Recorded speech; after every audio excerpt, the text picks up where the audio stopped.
Sopir ambulans diduga diintimidasi dan dimaki oleh dua orang pria berbaju batik yang merupakan panitia pesta pernikahan.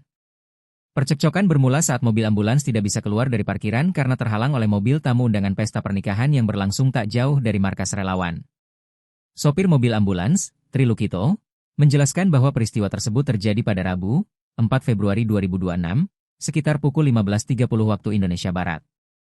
Saat itu, ia mendapat panggilan darurat untuk menjemput pasien di daerah Pegantungan, Kota Cilegon, menuju Puskesmas Jombang. Setelah mesin siap, Tri menyalakan sirene pendek sebagai tanda bahwa ambulans tersebut akan segera keluar dari garasi di lingkungan Kubang Sepat, Citangkil, Kota Cilegon. Namun, tindakan tersebut justru memancing reaksi negatif dari panitia parkir acara tersebut. Meski akhirnya pemilik mobil dipanggil untuk memindahkan kendaraan, ketegangan justru memuncak.